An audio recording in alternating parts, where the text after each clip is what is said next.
Take two. Okay.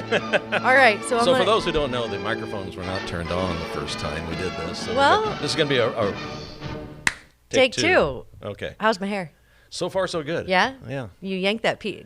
Nobody gets to see this, but he yanked a piece of my hair out that was bothering him. There was one just flopping around like this while I was looking sideways here, and it was driving me crazy. I love it. I love it. So we were talking about... And that one's just going in your mouth a little bit. See, guys, this is what I need. I need you guys with me at all times. I need my little stylist crew. So we were talking about preservatives and fluoride in your toothpaste. So I said, I've started brushing my teeth with only baking soda and peroxide. Yes. And... I don't know if that's good or bad. I've done a little bit of Googling, but again, I don't trust everything Google says. So I'm like, well, it's got to be better than fluoride. And you said...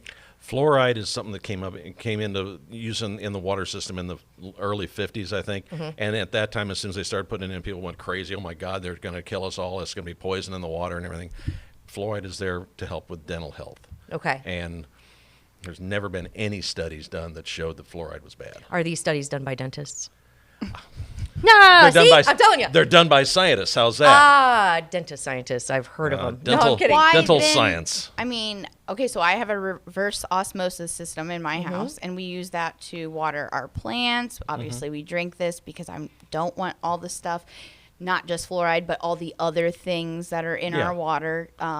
Why then would my plants thrive better? Like, it's visible with my reverse. Is it? Yes. It's not just it probably not anything to do with the fluoride. There's all kinds of and I don't know what your plants were doing before, but I can tell you I have a whole house water filtration system at my house. I live out by Camp Point, and the water comes from Quincy through pipes all the way out there. And by the time it gets there, there's a lot of extra stuff in it, a lot of iron, a lot of this, a lot of that, and everything. Well, then you have monster plants. Well, if feed honestly, me, Seymour. Feed me. Yeah. Marcy waters her garden outside with a hose, and I keep telling her, why don't you just use the pump out there and get water from the ground? Well, the problem with that is that there's a lot of pesticides and things in the runoff water from all the farm fields around us. So I understand that, but with a reverse osmosis or whole house filtration system like we have, it's taken all the extra calcium out. The calcium, getting that out of there, because you're within a couple years or a year to 2 years, your plumbing, your toilets will start leaking. You have to start replacing sinks, the valves in the sinks and things, because it gets built up in there. What does the calcium do that is beneficial? Do you know? Well, calcium is what our bones are made of, basically. So it's gonna help. But it's the transmission from out there from here to out there, I should say. It's causing it to get other stuff in the system as it goes. I don't know the full science. You're not a scientist? I actually thought about thought about doing something in that field when I was young. Okay, so we were, along with fluoride in toothpaste, I was talking about preservatives, and I was thinking preservatives are bad, I think. I don't know. But the good side, the upside is, I think, when we were young, 40 looked old, right? Oh, yeah. Now, perspective, though. I look damn good. Listen, guys, let's not argue with that. I don't care what you think. But preservatives in food that you're ingesting, I'm thinking logically that it probably is helping to preserve me. Listen, don't giggle. I think it is. There's logic that says you're probably right, Ash, but maybe there's more science to it than that. I think there probably is. Probably. Yeah.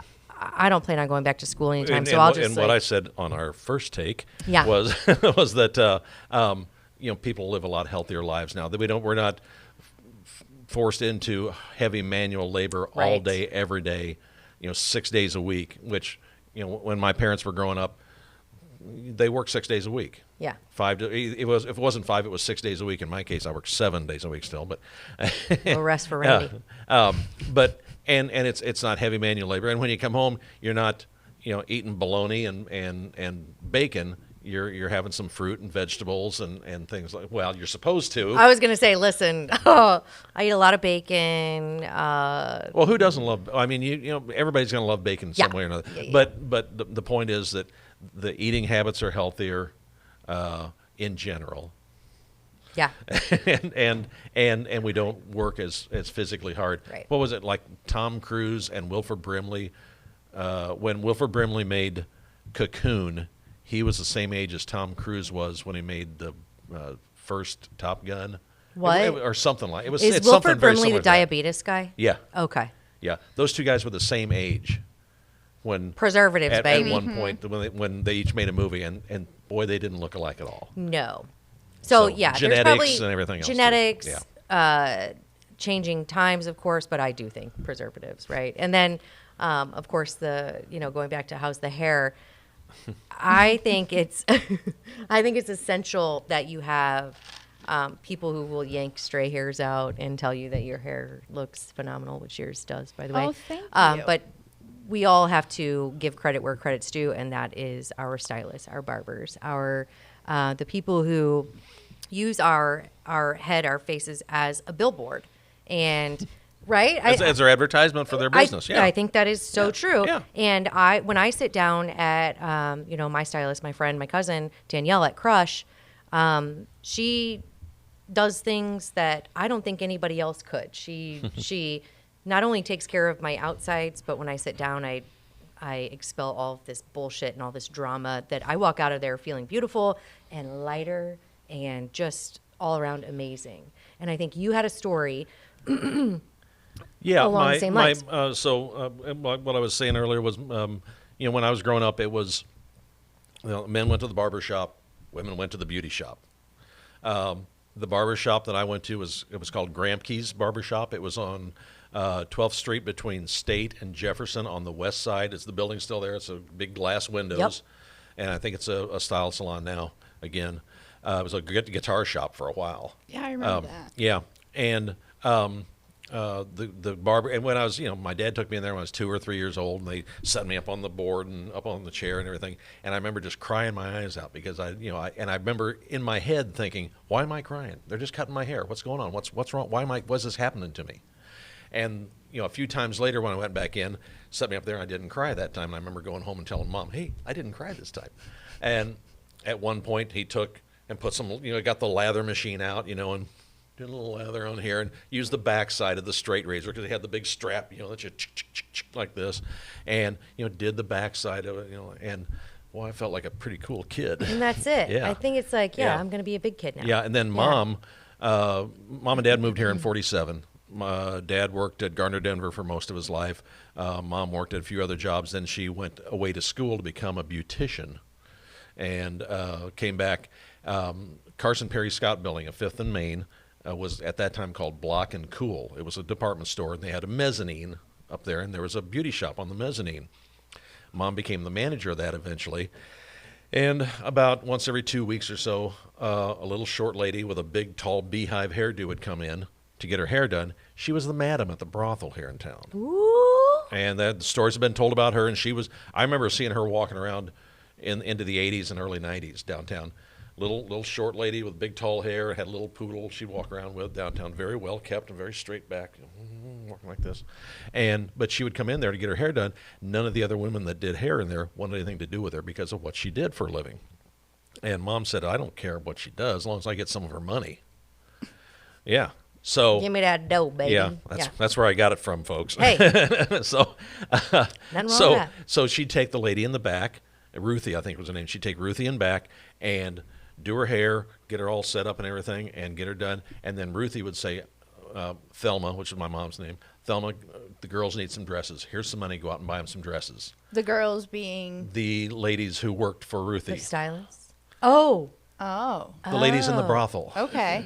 Yeah. I thought she turned around and gave the stylist like That's what I was in your thinking. face. No. The girls that worked at the brothel needed some new dresses. Okay. So Mom would go out and get a bunch of dresses and bring them back, and this was in 56, 57, something like that, and she would give Mom a $20 tip, which who knows, inflation adjusts that and figure it out. That's Yeah, I was a gonna lot say, of money. She's looking at all the other stylists in town thinking, Yeah. see ya. I'll take her money Yeah. any day. Yeah, absolutely. So that was a once every 2 weeks or so, something like that. So yeah, she was. Yeah. She was She did okay. Yeah, Yeah. I was gonna say she definitely made the right choice by doing that. Yeah, and like she Did said, she hear a lot of good stories? I didn't. oh, I imagine she did. I didn't. I me being her son, I probably didn't You get didn't to wanna hear any of know. those stories because I would love to be a fly on that wall. Yeah. You know? Oh, especially. Do you think the madam would have still been alive, like in the early 2000s, Ruthie? possibly. So I waited on a lady often. I was 16, and it was in the tea room at Blessing Hospital. And Yep, that very well might have been her then. Okay, so Yeah. my boss at the time told me that no one wanted anything to do with her in town, and told me why. And she was the sweetest lady, and she'd yeah. always come in and she'd order hot tea and some toast. But I got a 50-cent tip. Oh, she already blew through her money with the. Well, you should have with went the and got her stylist. some hospital gowns or Yes. something. Oh, But I wondered if it. I kind of Nurses' think it costumes. is the same. I mean, were there Possible. many madams in town? I'm sure there were. Well, okay, so when Mom and Dad first moved here in '47, Dad told me this later. In the late '40s, early '50s, Hampshire Street between like 3rd and 7th or 8th. Okay, get Yeah, that picture? got it, yeah, On a sorry. Saturday night, you couldn't drive a car down that street because there was so many people was out it like there. the red light district? No, well, no. Oh. But there was that going on. But it was party central. You couldn't walk through that. Or you could barely walk through that area. There were so many people out there. Oh, Spring, summer, fall, it was packed. Oh my gosh. And Dad said, yeah, you'd be walking through there, and you'd see all the people you knew, and hey, how you doing, and stuff. And you look over, and there'd be some girls in the windows trying to wave you in. Well, I could. But yeah, that Quincy has a well-known history of A that. rich history. Well-known history Yeah. of that. Yeah. I think that's so interesting. Ruthie shut her place down. I want to say it was the late '80s or early '90s. It was right up where, remember where Grandma rocks on the roof, just up the hill from that. Yeah. Right there. There was a house sitting there. Well, kudos to your mom for, accepting her in as a client. I feel like today people would be like, yeah, get in here. Yeah. I want to Get in hear here, these Ruthie. stories. Yeah, I want to hear the stories. Yeah. I want your money. I want to use your head as an advertisement. I think that's just, it's underrated how much stylists and barbers and, I mean, It's a social gathering spot, it is. as well as a and place to get your hair cut or done or whatever. It really is. I think there's just so much to be said for, like we talk about bartenders and servers being therapists. Mm-hmm. Your hairstylist is first and foremost probably the person who keeps it. I don't know that they all keep it. Oh, they hear it. yeah. I don't know that they keep it, but they're willing to bring you in. So I saw this thing on Facebook the other day. It was like, what's one profession that you think is will never be paid enough? I think your stylist, your barber, that is definitely one because they probably take in so much shit, but shouldn't or can't tell someone else, right? I think it's just very, and then they make you feel beautiful on top of that. I think it's. I think what really makes a freaking neat. good one is making, like you said, beautiful inside and out. Yeah. That's what makes the good ones good. Yours made you feel good. Yeah. Well, and then, so we were talking on the first take about so your mom did it in a garage setting. Is that right? Well, we at After our a house, while? Yeah. Mom, we lived at the corner of 30th and College, Uh-huh. and there was Thelma's Beauty Shop. Yeah. For you rich Quincy historians. And there was the back part of the house. It was the main part of the house. You'd take 2 steps down. It was kind of a like a porch area almost. Sure. But it was fully enclosed. And she opened up a beauty shop there, and I want to say in '65 or '66, something like that. And did that out there for a good 20 years. She'd be out there at. When I'd get up to go to school, she'd already be working a lot of times at 6:30, 6:45 in the morning. She'd already be doing somebody's hair. And when I got home from school, and she'd come in and cook some quick dinner for us, and then go back out and do some more hair. And she'd be working till 8 or 9 at night sometimes. Working woman, baby. And- That's how you do it. Well, and we'd keep the door shut because of the fumes of the permanent wave solution and all the cigarette smoke coming out of there and all that stuff. And I'd of course pass through there on the way out to get on my bicycle to go somewhere down to the Yeah. shopping center at the time. But you probably hear a little bit of. I get to hear a yeah. few things, and Randy, cover your ears. No, you're like this. Okay. Yeah. Yeah. So my great aunt Margaret had a salon in her garage, and I remember playing in there, stylist or pretending like I was getting my hair done with the big, thing that went over your head. So many cigarette butts on the ground. You could smell the permanent solution. I was like, oh my God. But it didn't even faze me at the time. It stunk, but it was yeah. Preservatives. Preservatives. See, this is what I'm saying. Like, it all comes around. But I will tell you, my great aunt Margaret looked like she was 80 when she was 30. So that kind of full circles it, like, preservatives. Yeah. Also, she was out there in this enclosed garage type setting with The fumes. Yeah. fumes. Mm-hmm. She had lived in wrinkles, but also lived in stories. And I think it was really important to sit down and kind of listen to her talk, and also, just hear about everything that she went through, because back then it was like women weren't really regarded as, I'm not going to say they weren't regarded as important, but their jobs as like beauticians and. Well, like you said, it was a man's world. It was a man's world. And the traditional old style way of thinking is the woman stays home, takes care of the kids, cooks the meals, etc. They did both. And if, they did all. Yeah, and you do both. Why not? And thank goodness we've mostly moved on from that sort of thing. But well, I mean, I didn't want to take it into like a sexist type of thing, but I just think the whole atmosphere of creating that setting where you can bring people in, make them feel pretty, send them on about their way, after they've kind of relieved themselves in a therapeutic way. Yeah. And also getting beautiful, right? It's like it's the best of all worlds, and I think it's underrated. A social setting, and, it really and is. you can talk. And did you hear what Margaret did? Well, Yeah. My God, Yeah, absolutely. So our next guest is someone who has, right? He does my hair. Yeah, and so you're the only. I believe I'm his only female client. He is actually a barber. Okay. But he's a good friend of mine, and I trusted him with my hair color, and he serves a great other purpose for us. I get my Twain Talk from him. Right? Yeah. The Twain tea. We call the shop, anytime I come into his barbershop, we call it the tea shop. I love it. Yeah. I love it. So, of course, you always come in here looking phenomenal. Thank you. I think, But it's in part due to my barber. Yeah, right? I love it. I think it's amazing. I'm really changing the waves of women and men, and I get my hair done. Does he put foam on your face and shave it? Yeah. Okay. Yeah, I get that done. Maybe you could get me. Yeah. Maybe No, I'm kidding. afterwards. Yeah, maybe. But no, I'm really excited to speak to our guest. He has all the tea and makes my bestie beautiful, and really excited to hear all this stuff. So stay tuned.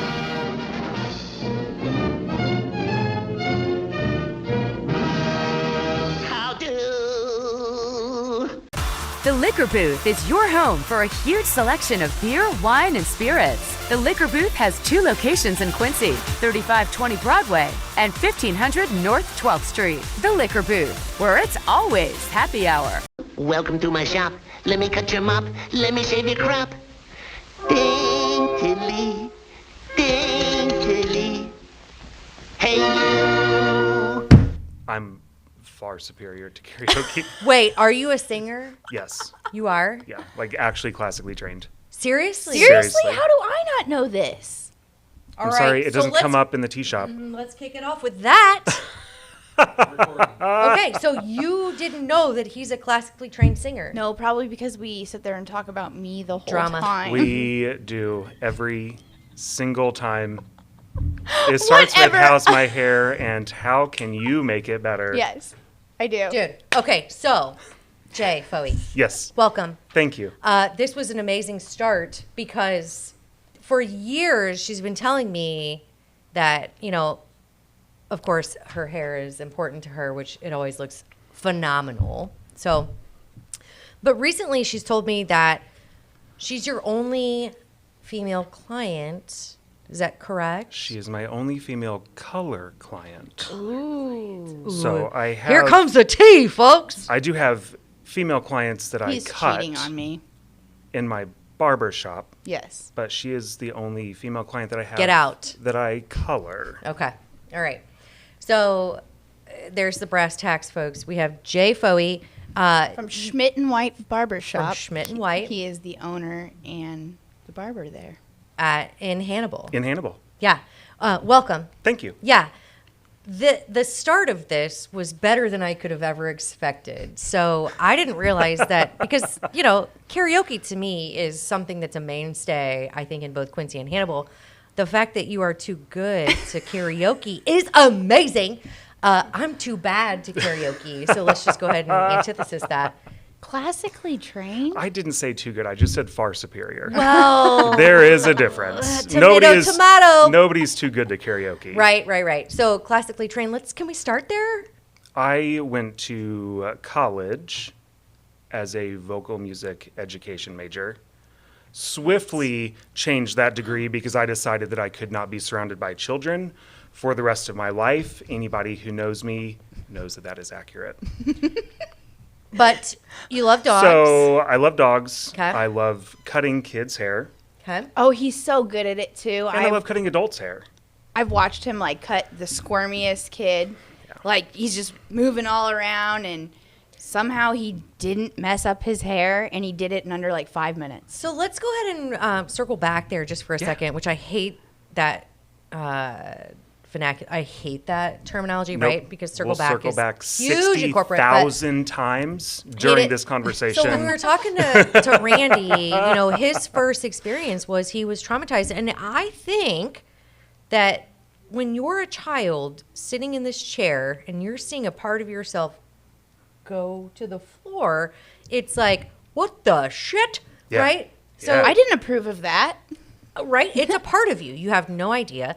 So knowing that you're good with kids is of course, number one. I think that's awesome because a lot of parents, especially now, and this is going a total different direction than I thought it would, but a lot of kids now, especially, let's say, children who are on the spectrum, For which sure. I have friends who have children on the spectrum who go to have their children's haircut, and it becomes more of an ordeal that they didn't really anticipate. Definitely. Right? So, okay, Jay Fohey, you are the guy who is great at cutting children's hair. How do you navigate that?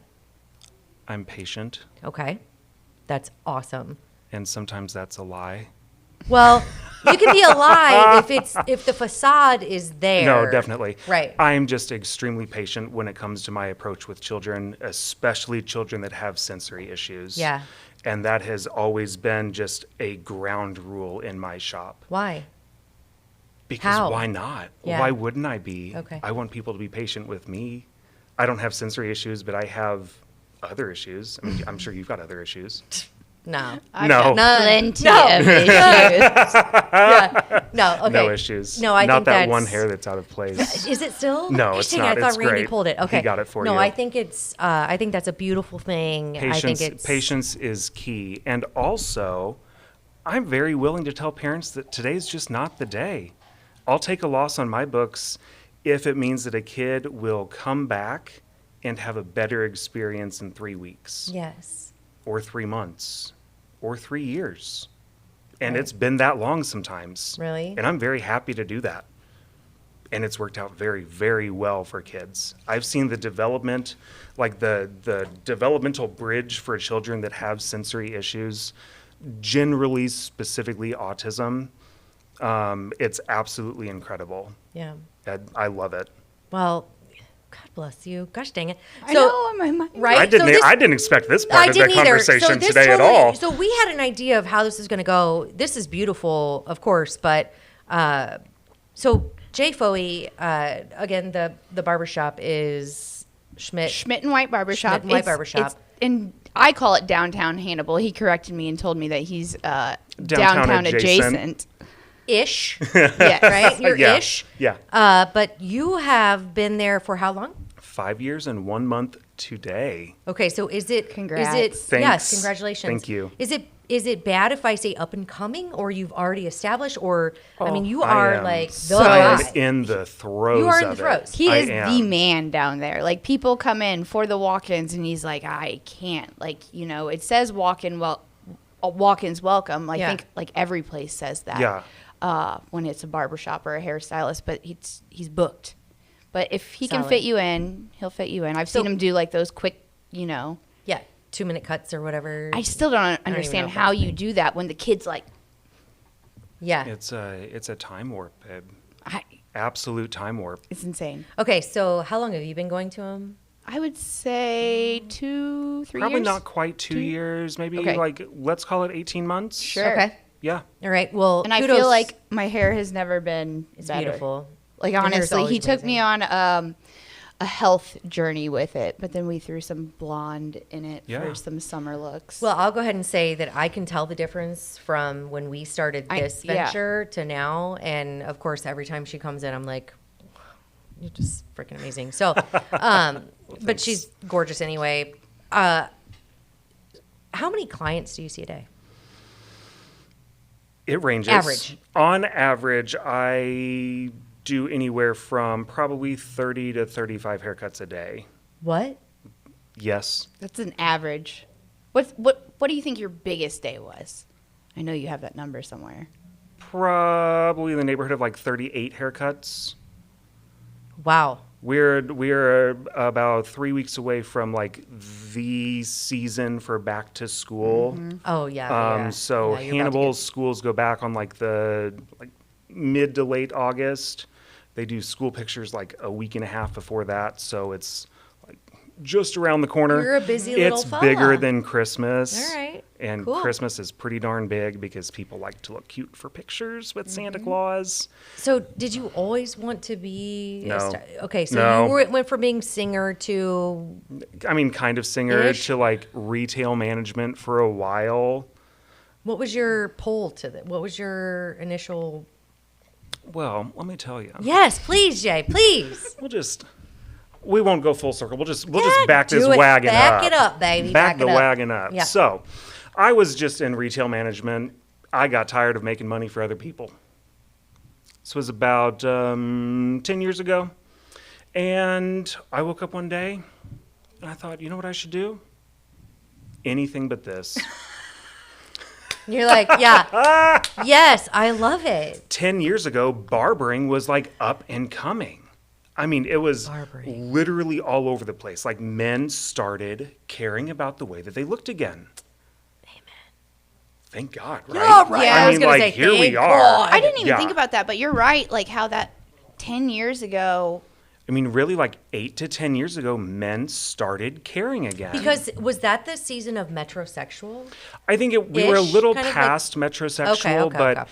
we started to get past metrosexual in the good sense that it became masculine Mainstream. Yeah. to care about yourself. You know what I mean? Yeah. Because metrosexual always carried kind of a negative connotation. Oh, did it? Not that it should have. okay. I mean, let's just blur those lines right Yeah, now. I don't but know like, if it did. I was like this. Are you into metrosexual? Because I kind of am. right. Okay. I Yeah. mean, just care about yourself. I thought it was like, care about yourself. yeah, please care about yourself. It's masculine to care about the way that you look and to take care of all of this. Yes. I am and so all glad of that came back. Yeah. because Right? it Very, was- very proud of us I for know doing we're like that. beating around it, but like everyone would, if you cared about the way you look, then people would assume that you were gay, like Right. in a negative way. In a you very know? negative way. Because that was also like when being gay was. I thought it was more like, okay, so you're out there working and you don't have time to care for it, but then sometimes you want to go and do things for yourself, like a pedicure, getting your hair done. And I was like, you should do that. I tell my husband that all the time, like, do that. I don't think it's anything. Oh, but I maybe don't. that's just- I don't either. I'm just saying like the societal Maybe it views was of a- Yeah. it. Yeah. Did Yeah, you like not see that? The overview for sure. But you also Okay, have to think okay. that was kind of in like the height of probably like Queer Eye, where they're going through and like, But do you think that influenced it? I think possibly? that was like maybe the cusp of it. There you go. Okay. And then it became like, okay, well, if those guys can do it, then we're gonna butch it up a little bit. We're gonna then it's okay for everybody, right? We're gonna make it manly. Yeah. So then like kind of came the rebirth of barbershops. Before that, it was like big box hair shops. It was like I won't- cuts and killers, and we're coming in to come on in here and let me give you a cut. And it was like I won't $8. drop any names of anybody because I don't like that. Yeah. Well, we don't have to dog anybody, Unless but I it's think Schmidt and White Barbershop, the best barbershop in Hannibal, Mo. duh. Plug. Okay, so I think, and correct me if I'm wrong, but I think it was almost like cuts and and colors. So colors. it's like, if you want to come in and get your cut, we'll give you a 5-minute cut, and you'll be out the door with $30. And guys were like, I'll just cut my own hair. Right. And then it became, why would I do it myself when I can go in and be pampered and not be viewed as metrosexual or as homosexual, which, you know, there probably was a connotation there, but at the Certainly. same time, it's like, are you kidding me? You don't want to be pampered? So to me, I'm like, with my husband, I'm like, have you ever had a pedicure? Have you ever gotten your hair done? Have you ever gotten shaved? No. I'm like, let's try it before you knock it. Right. Because there's obviously something there that makes you feel phenomenal. It's like, what? Why would you want me to cut? I'm not shaving your head. You want what? You want to look like you have alopecia? Because when I shave, Sir, you want me to do what? No, I'm I was not not trained for that. I just sent my husband to him the other day because he's like, I just need you to line me up. And I was like, oh, because I went to barber school. Right. Have you ever seen me line anything up? Okay, I cut a shirt off today, and it was like, That term it looked like a line me goddamn up. ocean wave. Yeah, no. Line me up. That kind of also made like it more prevalent. You know what I'm saying? Yeah. That look at his lines. Is he cut? Is he clean? All that stuff. That is like the thing. That is the masculine thing. Certainly. I kind of wonder. I know this sounds awful, but one of the few trades that they teach in prison is that, and I Is kind what? is barber Lining it up? lining it up. Yeah. And so like maybe I don't know. This is a draw. I think that as we move forward, it's like, you know, you don't have to blur the lines between, you know, feminine and masculine. You just need to appreciate the service and take care of yourself. Yes. One way or the other. Yeah. It's not about anything other than I want to pay for a service that makes me feel damn good. Right? And I don't want my wife cutting my hair because she knows she gonna fuck it up. That's how I am. I'm like, I am definitely gonna mess it up. So And yeah, it's way cheaper than therapy too. bingo. It Which- is, I'm which is sorry. amazing I'm because sorry. most people double dip Yes. Well, with who, me? What? no, not I mean Huh? not exclusively. But like you, everyone but does. And, Everybody double dips. and what if that's not? Barbers and bartenders, really. There's a difference though because barbers are one-on-one. You have one client at a yeah. time. Yeah. So that is a Generally, way more in-depth conversation. I Yeah. feel like, unless you're ignoring your other customers at the Well, bar. and it's like an hour or ish at a time, so you're really delving into things. And I don't know about you, so when I'm getting my hair done, it kind of starts out. Thank you. It kind of starts out with a little bit of small talk, and then before you know it, it has delved into something very intimate, very personal, and she's talking to me, I'm talking to her. We're exchanging ideas or drama or tea. And before I know it, it's like word vomit. And it's not even something that I knew I needed to do. It's like, this is happening and I'm loving it. And I'm sure that it's the same way for you when people sit down. I'm sure you have phenomenal stories that you probably can't share. But Absolutely, yeah. I mean, my shop is just laced with confidentiality. yeah, It's just kind of an unspoken rule. Right. I mean, just so But not every hairdresser and barber takes by that rule. that is very true. So again, what makes a good hairdresser or barber is the inside and the out. And you might be pretending like you're doing the inside, but yeah, breaking that confidentiality then breaks. But I think the all. moment you realize your stylist or barber or dresser is not keeping that, you find someone else. Oh yeah. Right. So I've had mine for years and years and years, and I think it just attests to the relationship that we have, which I think is so underrated. When you talk about going to get your hair done, and we talked about this a little bit before, you know, a lot of times your personal maintenance things are the first things to go out the window when you're budget cutting. And I really feel like they should be the last because it's so cleansing, therapeutically. You know, even during COVID, we were talking about you couldn't necessarily go to see your stylist, but they were the first ones there to say, I'll mix up your color and give it to you.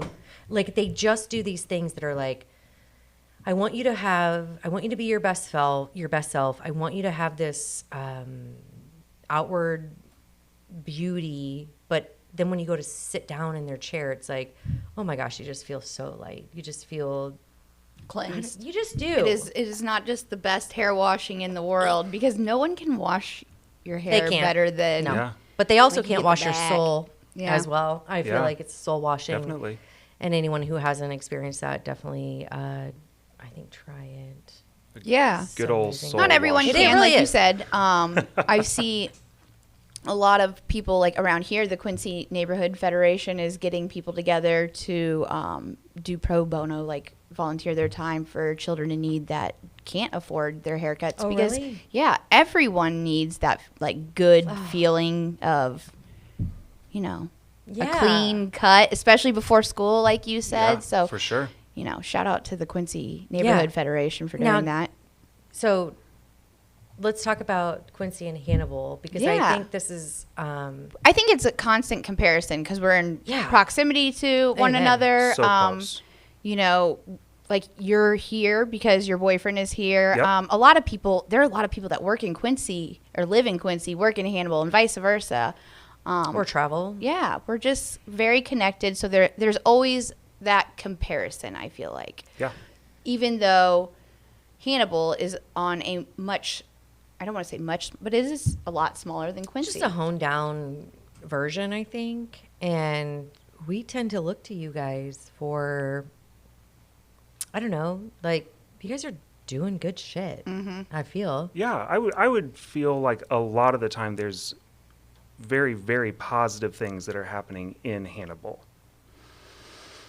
But Hannibal's also a very concentrated population. So I think that that's one of the biggest things that works in its benefit, is that it's just Yeah. just a smaller version Sure. of a lot of the things that we might see that happen in Quincy, or the opportunities that are in Quincy. There's boiled down a little Sure. bit in Hannibal's eyes, I guess. Yeah. So It sometimes feels like a snow globe when I go down there. Like it's its own world, especially the downtown area. So like I visit the downtown area quite often. The businesses there, Wolfhound Pub, they're a sponsor of ours. I love getting a beer there. love it. After my haircut. And yeah, like it's the one thing that I notice about downtown Hannibal that is different from downtown Quincy is the cleanliness. Yeah, like yeah. it is, yeah. Everything is beautiful. And I always wonder, I'm like, why can't we have this? Or why can't we do this? And I don't want people to be like, well, then just move to Hannibal. No, Hannibal's the snow globe that I like to visit. I'm a Quincy, and I'm just thinking, how do we capture that snow globe You here? always have to have a benchmark, and what better benchmark than a neighbor who's doing it extremely well? Yeah. So, yeah. Any thoughts on? So you're from Hannibal. From Hannibal, born and raised. right? He's travel- a Hanniblian. Hannibalian. Hannibalian, there we He go. hates- Hannibalian. Yeah. It's a Hannibalian. She I mean, says it so you many just- times. I'm like, I feel like that's wrong, No, but I can never remember. It's Hannibalian. It feels funky, doesn't It it? sounds. I think Hanniblian sounds so much better than like Hannibalian. Hannibalian? Hannibalian. I think sounds really good. Sound like Feels a little cannibal. more Missouri if you So- say Hannibalian. Okay. Hannibalian. I think depends on how you Take say your it. word for Right. it. All right, Hannibalian sounds really good. If you say Hannibalian, then of Hannibalian. course it sounds a little Hannibalian. hickish. Yeah, down at the old cut and Okay, color. so down the color. Listen, I'm telling you, this is a thing. It's a thing. Okay, and I'm not making fun of anybody, so forgive No. me.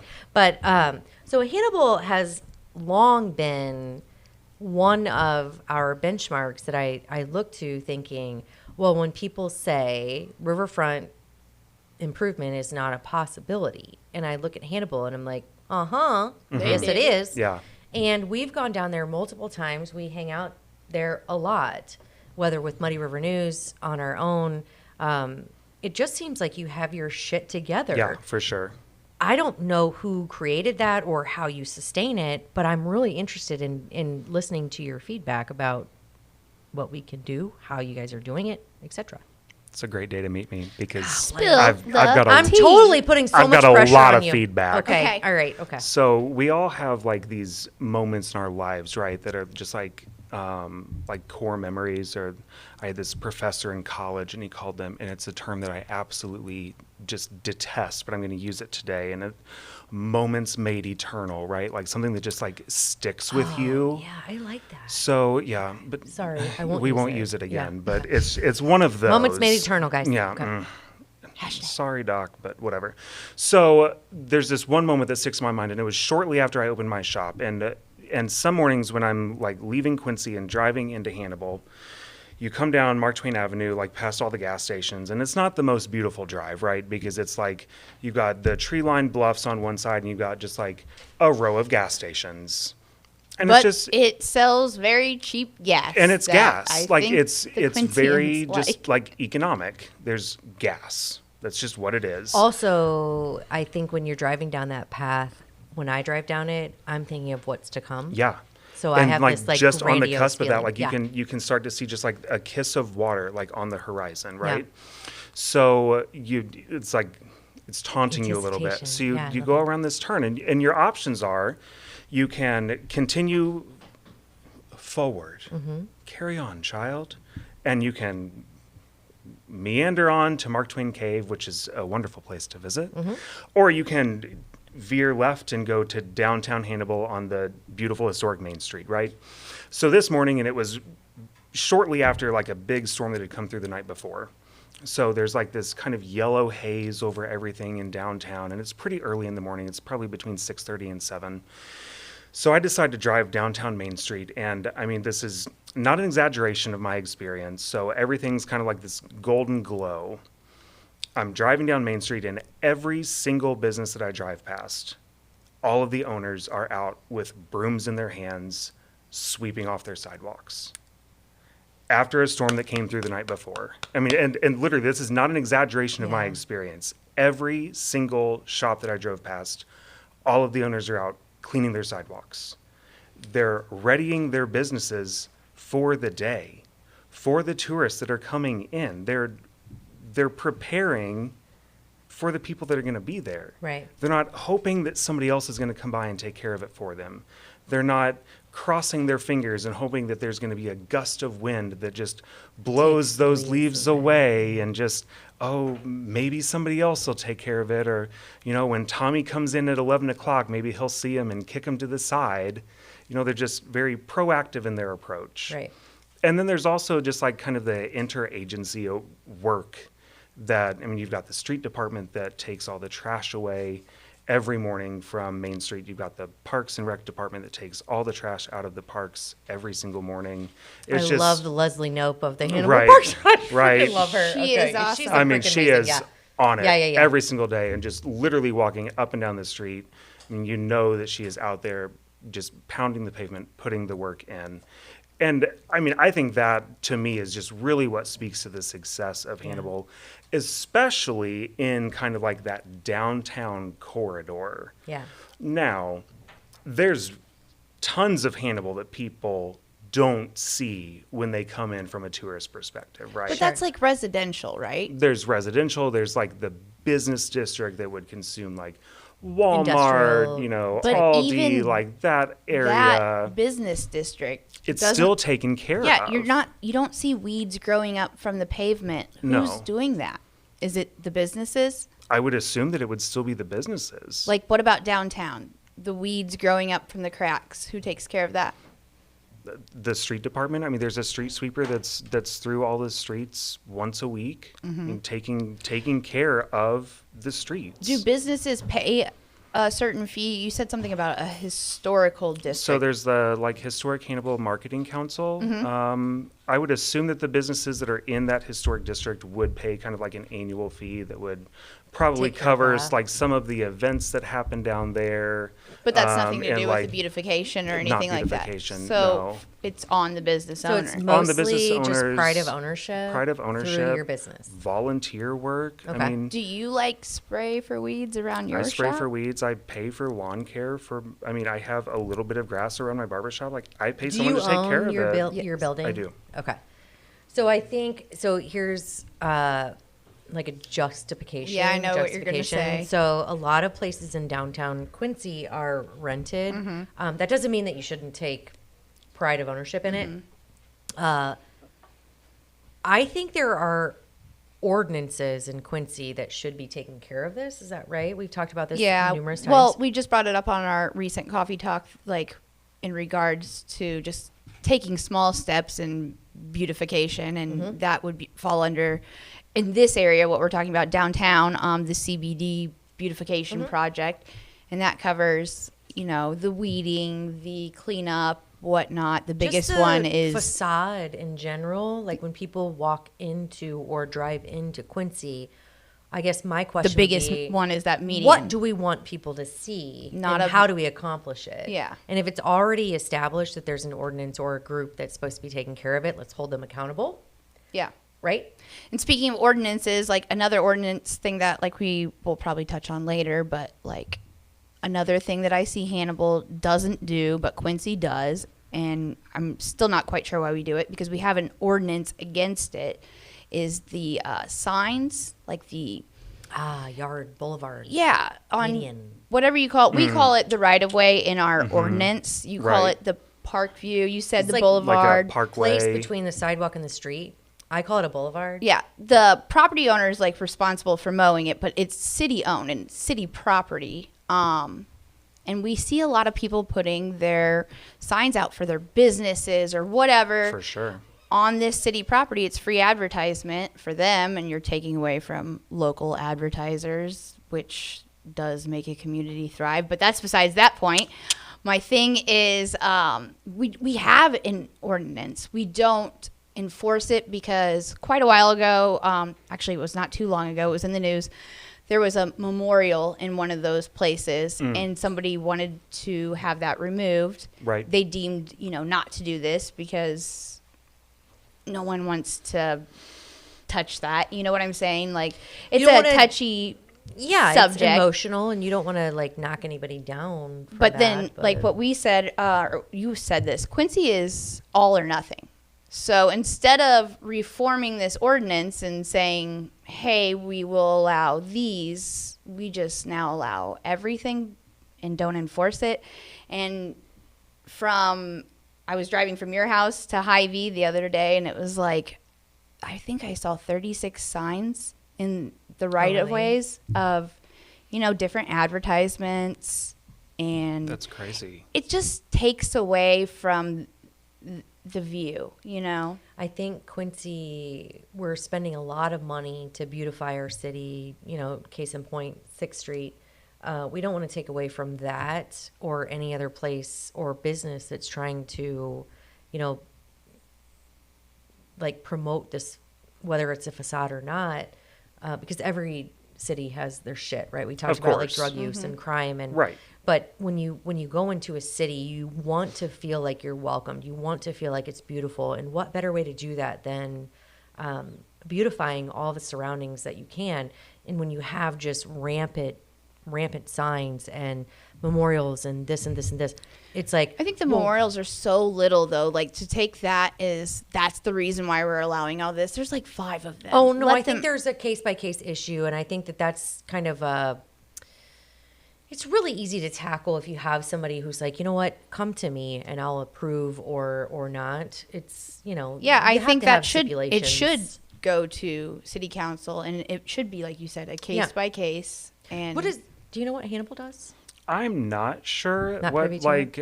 Hannibal's ordinance might be in that, but I do know that especially like on a mains, like what Like a main drag? Yeah, like a main drag, which would be like McMaster's in Hannibal. Right. It's like where like the fast food restaurants are, like where the high school is, like access to Walmart. So the equivalent of like what Broadway would be in Sure. Quincy. The main drag. I would not consider seeing like yard signs I don't see Right. them when I'm there. in that area. I don't know that Hannibal would consider that to be acceptable. Now, like, don't put me on the books by saying that, Yeah. but like, right. Well, it's not there. I don't. So there's got to be like, something just like enforced. going through like my mental Rolodex. Rolodex of like my photo album in my mind. Yeah.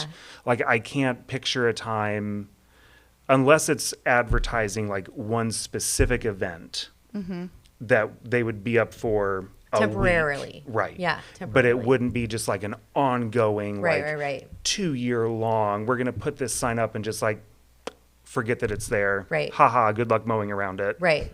So I think probably, and this is just I- my take, that, and people are going to hate me for this, and that's fine. We look to Hannibal as, how did you do this, guys? Like, you did the riverfront. You keep it beautiful. You have your shit, but you do things well in the fact that you have tourists coming in and they don't necessarily see the negative side of Hannibal, which we all have one. I'm not dogging on Hannibal, definitely. right? Everyone has that. But when people come in, whether from boat or bus or golf cart, who freaking knows? You don't necessarily, you're not blasted in the face with everyone trying to promote something or Certainly. memorials or this and that. And I think probably the underlying theme is, how do we make our cities attractive to not only our residents, because as we've spoken about before, when your surroundings are clean and calm, right, it promotes that. Right. when you're cleansed. Well, yeah, when your environment is cluttered and kind of like just everything's thrown at you, it makes you very anxious. So it all comes into play. But how do we take what Hannibal's doing and kind of bring it here and say, how can we do things a little bit, right? Even if nothing else, prettier from the outside looking in. Right. And everybody has their shit, but let's cover it a little bit. And let's not make it seem like we're all just this anxious, grab all, be all, we're Giant everybody's solution. advertisement. We're everybody's solution. We're trying to appease everybody. It doesn't have to be a case by case. I think, correct me if I'm wrong, one big ordinance that says, before you want to put something on a city property, whether it's a boulevard, a median, anything, bring it to the city council. Yep. Right? Because we can tell you it has to be this height, it has to be this thing, it will be there for this long. We can't just ignore everything and expect it to go away. And before long, this whole city is going to be used as a free advertisement or a free, like, It already I hate to is. say that, but No, but it kind of you know, already is. like- It's on every like they don't have advertisements on their trash can, and nothing against the Optimist Club. They do good things, but our trash cans all downtown have advertisement every which way. Oh, Everything has right. advertisement on it, and again, that is a way that makes our local economy go round. So why take from that in putting these free advertisement Yeah. signs? That's like that's one of the biggest eyesore things, and then the weeds is always my But thing, I think- because well, Hannibal's weeds, of just course. so clean. Yeah. But I Yeah. think when you're trying to attract tourism, nobody gives a shit about your businesses and what you're trying to sell. They're going to go to the ones that they see, hear. Also, do. they want pretty pictures. Yeah. They don't want the advertisements and the backgrounds of those pictures. They want It gets cluttery. pretty pictures. I mean, Hannibal takes such think pretty pictures. a little bit more than just attracting tourism, right? Because like tourism's always fleeting, Right. I mean, Yes. the tourist season at best is like 3 months every year, Right. right? Like Say that we're gonna be louder. lucky if they come back next year. Like there's not a lot of repeat offenders, Oh, really? right? Yeah. I mean, that's just like don't know. that's just any tourist situation. Like they might come back once every 5 years. Okay. So make it good for your residents. Make it good for the people who are there. Amen. Did you say Hannibal first? That's what we say when we talk You about say our Quincy residents. first. I mean, Like, you put your Hannibal residents first. You put their Definitely. mindset first before the tourists. definitely. I mean, I would say Hannibal has tourists in mind because that's Hannibal what is makes it thrive. Definitely like a tourist hub. I mean, we've got Mark Twain. We've got tons of history that draws tourists. We've got tons of like substantial nationally recognized tourist attractions that draw people to Hannibal every year. But the tourists are not there all year. Right. Hannibal has 17 to 18,000 people that live there all year. That are spending money So daily. the ads that are not on the trash cans are not solely because there's tourists and we want the trash cans to look good for the tourists. It's because we want the trash cans to look good for Jay, who walks to the coffee shop 3 times a week. And I don't care about whose ad is not on the side of the trash can. But you would care if it was peeling off and looking like shit. Naturally. Yeah. Yeah. Because your ambiance, your surroundings, your environment naturally and inevitably creates or helps create your like mental psyche, I feel. Certainly. Yeah. Everywhere you go, if there are weeds, if there's clutter, if there's shit, you're immediately going to feel, oh my God, right? Of course. If there's beautiful things and there's flowers and there's, I don't care if you have crime. I don't care if you have this. You're immediately going to feel like,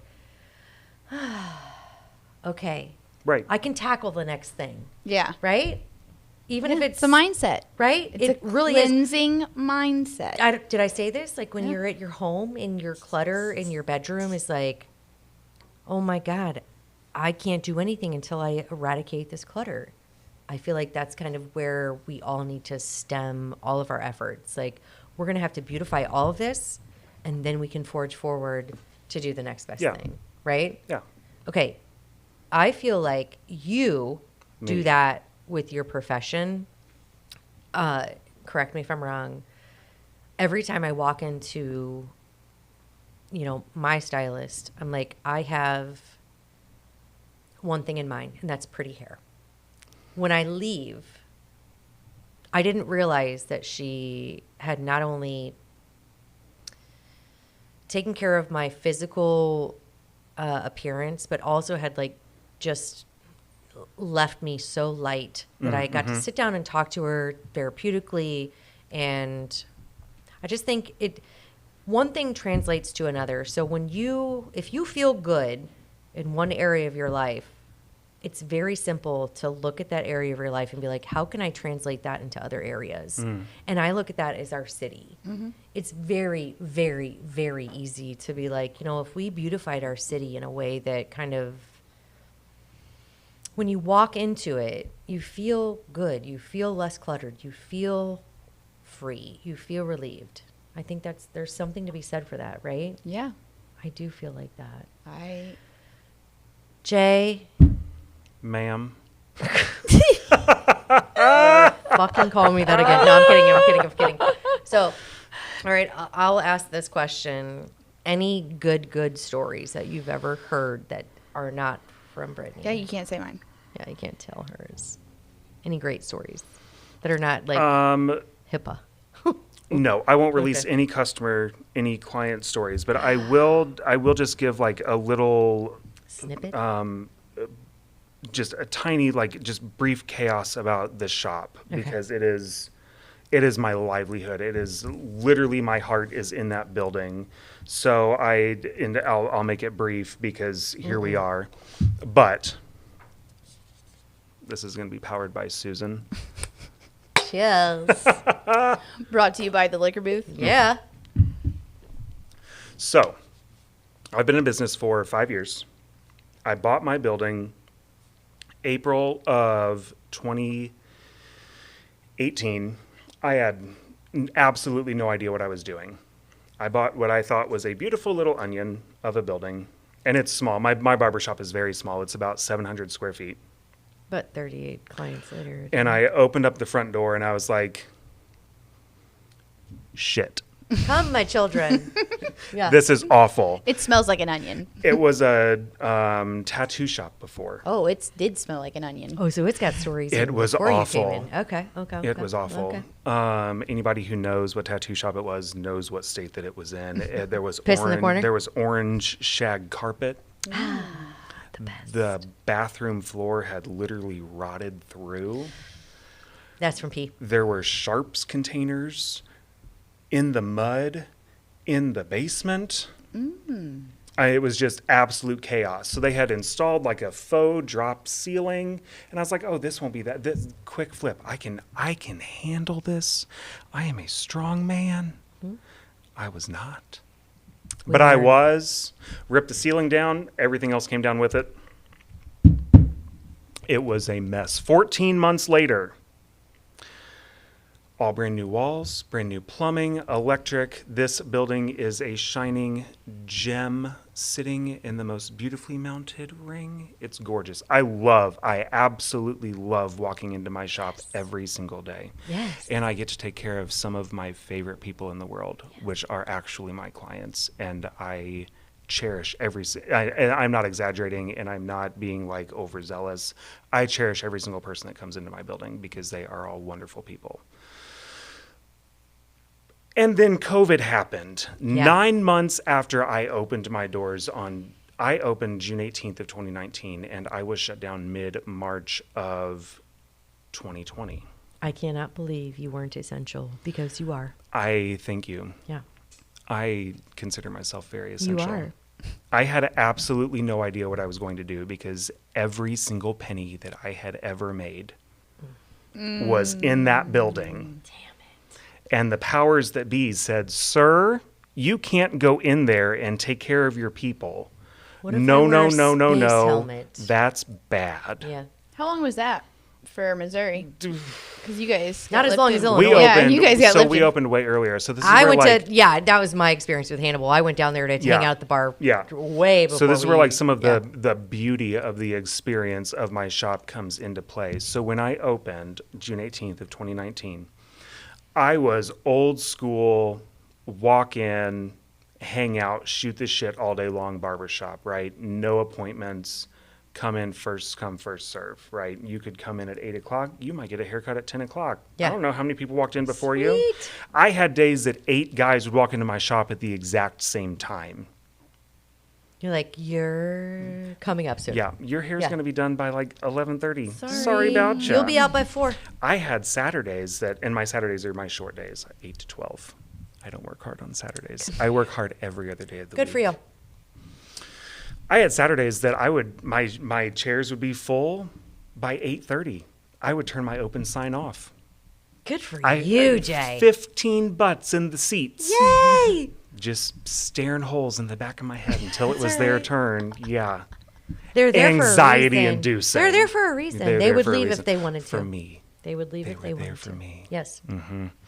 So, shut down for about 6 weeks.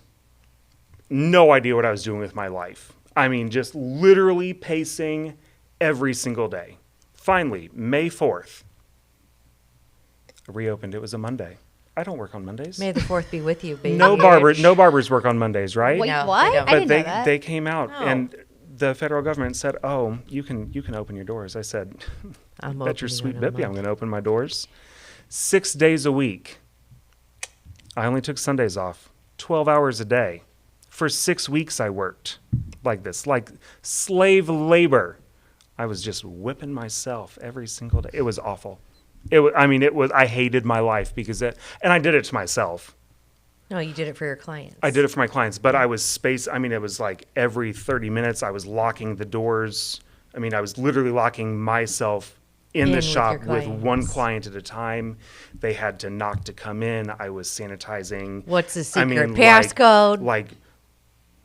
Scrub me in, doc. It was like, so weird. COVID was such a strange It was time. like you were just a barber it surgeon was just like again. Oy. Oh, we didn't even talk about that. Oh, we don't. Okay. we can maybe circle So back. maybe circle back Maybe next time. square But back anyway, to okay, it. so were you masked up at this time? Whole time. Fuck. Whole time, yeah. All right. Gloved up, masked up. It was, right. COVID was a literal fever dream for everyone, right? But I feel like you you used it as kind of a, I'm here. We're going to make it happen. We're doing it, right? Like, and I literally made it happen. I had, and this is not like a kudos to me, and because I didn't know these men at all, I had men driving from Chicago to Hannibal, Missouri, to a barbershop that had not even been open for a year to get a haircut. woo! I don't know these men. I don't know who you are. I don't know how you do a self party, but this is my Right, version I mean, of a just like self party. You're like, yeah. Do they still? Yeah. No. Why would you drive however 1,000 miles for a haircut? No. Do you think that I hope this gentleman sees this. Thank you. Do you think that the way you operated during those times helped you sustain your solid business, or is that like a one and done? I mean, it may have. I don't know. I think that it was just honest to God grit, just like literally getting through the trenches. I mean, and everybody did it. Like, I'm just like, okay, like I'm on a platform talking about it right now. Like, sure, I'll pat myself on the back a little bit. Like, yeah, I did it. But like restaurants were doing it. Like people were literally coming over in buses from Quincy every single day to go to bars, to go to restaurants, to go to salons, to go to barbershops, to go to the Walmarts, to go to the Dollar Generals. I mean, like all of these places, like Hannibal was inundated with Illinoisans because Illinois was shut for so much longer. Yeah. Due to politics. Very much so. So COVID changed the entire landscape of my shop. I have been appointment only since then. In February of this year, I added a second barber to my shop. I again changed the landscape of my business. I am now 20-minute appointments instead of 30-minute appointments. I effectively added 10 more haircuts a day to my schedule. Woo-hoo! I thought adding someone would slow my life down, and it has only sped it up. Yay! But I still love it. That's excellent, Jay. So that's my life in a nutshell. Yeah, no, I love it. Here we are. I feel like the story is probably something that we could talk for hours and hours on because, you know, in essence, your brand comes out in your culture and everything that you strive to do. But this didn't start with a dream. It started with a, what am I going to do now, right? And then it came to like a fruition of, here's what I'm going to do now. Yeah. And you put your foot in the sand and you were like, this is what I'm going to do. And I applaud you for that. Thanks. I applaud you for everything you do with Brittany and all of your other clients. I think that beautification is something that, while it's a facade on the outside, it definitely influences every feeling on the inside. And that not only affects personally, but community. Every aspect of our lives is influenced by beautification from the outside in. And I hope that you continue doing what you're doing. I hope that Quincy continues beautifying from the outside in. It definitely plays a part. And I think that, it's really freaking important. Thank you for everything you do, not only for Hannibal, but thank you for coming to talk to us. Thank you for taking care of my gal, Brittany. And let's take some tips. Thanks for that closing. Right? That was awesome. Just miss the table. Man, hey, listen, we didn't take 2 takes, okay? Listen, we're good. No, okay. Cheers, guys. Cheers. I am all for beautification, inside out. Cheers. You're beautiful. Ditto.